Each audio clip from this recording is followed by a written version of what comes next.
Hello friends, स्वागत है stock news Bharat में। अगर आप मेरे चैनल पे पहली बार विजिट कर रहे हैं तो सब्सक्राइब करें ताकि आपको लेटेस्ट इन्फॉर्मेशन मिलता रहे।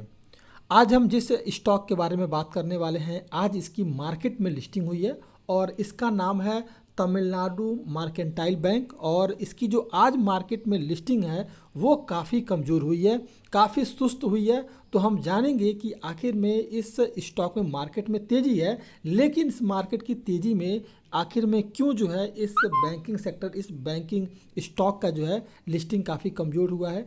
क्या हमें इसमें बने रहना चाहिए या फिर हमें निकल जाना चाहिए, लॉन्ग टर्म के लिए कैसा रह सकता है, इन सारी बातों पर हम चर्चा करेंगे। ये भी जानेंगे कि क्यों इस जो है स्टॉक की लिस्टिंग काफ़ी कमज़ोर हुई है। अगर देखा जाए तो आईपीओ का जो लिस्टिंग है वो काफ़ी सुस्त और कमज़ोर है और 3% की गिरावट के साथ जो है आज इसकी मार्केट में लिस्टिंग हुई है। अगर देखा जाए तो इसका जो बीएसई पर लिस्टिंग हुई है वो 510 रुपये पर, मतलब कि फ्लैट ऑलरेडी ये बीएसई पर इसकी लिस्टिंग हुई है, जबकि 495 रुपये प्रति शेयर के भाव से इसकी लिस्टिंग जो है एनएसई पे हुई है।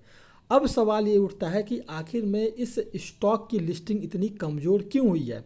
तो सबसे पहली बात ये आ रही है कि ये बैंक काफ़ी कानूनी पचड़ों में पड़ा हुआ है, मतलब कई सारी कानूनी चुनौतियां पड़ी हुई हैं, कई सारे इस पर केस मुकदमे हुए रखे हुए हैं।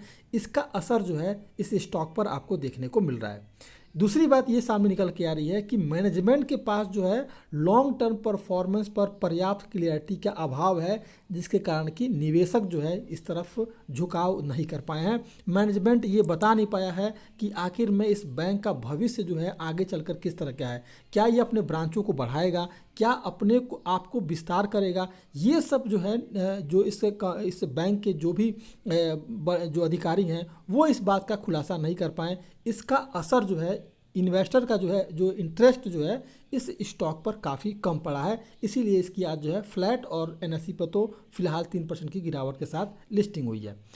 दूसरी बात ये आ रही है कि अब सवाल ये उठता है कि ये बैंक करता क्या है, मतलब इसका ब्रांच क्या है, किस तरह का एसेट क्वालिटी है और क्या हमें इसमें निवेश करना चाहिए या नहीं करना चाहिए। तो अगर देखा जाए तो देश का सबसे पुराना निजी क्षेत्रों का बैंक है और मुख्य रूप से जो है सूक्ष्म लघु एवं मध्यम उद्योगों जैसे कि एग्रीकल्चर और रिटेल ग्राहकों को बैंकों और वित्तीय सेवाएं ये मुहैया कराता है। अगर देखा जाए तो 31 मार्च 2022 तक जो बैंक के पास 509 ब्रांच है और 106 ब्रांच जो है आपका रूरल है, 247 सेमी अर्बन है, 80 अर्बन है और 76 ब्रांच जो है आपके मेट्रो शहरों में है।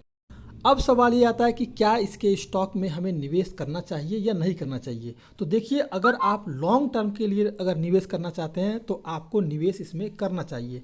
इसके पीछे का रीज़न क्या है? रीज़न ये है कि जितने भी बैंकिंग सेक्टर के जितने भी स्टॉक हैं वो जो लिस्टेड हैं उनके मुकाबले अगर देखा जाए तो दक्षिण भारत के कर्नाटक में आपका कर्नाटक बैंक है, फेडरल बैंक है और केनरा बैंक, ये आपके बैंक हैं। तमिलनाडु मर्केंटाइल बैंक का जो एसेट क्वालिटी है वो काफ़ी मजबूत है। बैंक के फाइनेंशियल अच्छे हैं। नेट इंटरेस्ट मार्जिन यानी कि एनआईएम की अगर बात करें तो लगभग 4% के ऊपर है। बैंक के लिए कुछ निगेटिव खबरें भी हैं, जैसे कि मैंने आपको पहले बताया है कि ये ऑलरेडी कई सारे कानूनी मुकदमों का सामना कर रहा है। हमेशा ये बैंक जो है रेगुलेटर के निशाने पर रहा है। दूसरे बैंकों के मुकाबले वैल्यूएशन काफ़ी आकर्षक है इस स्टॉक का, लेकिन वैल्यूएशन सस्ते नहीं है, ये एक थोड़ी सी निगेटिव बात है। अब अगर देखा जाए कि क्या इसके स्टॉक में हमें निकलना चाहिए, देखिए लॉन्ग टर्म के लिए मैंने आपको बताया है। शॉर्ट टर्म की बात करूं तो आपको जो है लगभग इसके स्टॉक में 470 रुपये का स्टॉप लॉस लगाना चाहिए और इसके बाद अपने स्टॉप लॉस को ट्रेल करते हुए लॉन्ग टर्म की तरफ जो है बढ़ते रहना चाहिए। इसलिए आपके पास ऑप्शन है 470 रुपये पे एक मजबूत स्टॉप लॉस लगाएं और जैसे जैसे अगर स्टॉक अगर बढ़ोतरी होती है, स्टॉक अगर बढ़ता है तो इस पे जो है अपना ट्रेल करते रहें स्टॉप लॉस को। लेकिन 470 से अगर नीचे गिरता है तो एक बार बड़ी गिरावट देखने को आपको मिल सकती है। तो ये था आपका बैंकिंग स्टॉक जिसकी आज लिस्टिंग हुई है। अगर आप मेरे चैनल पे पहली बार विजिट कर रहे हैं तो सब्सक्राइब करें ताकि ऐसे ही आपको लेटेस्ट इन्फॉर्मेशन मिलता रहे।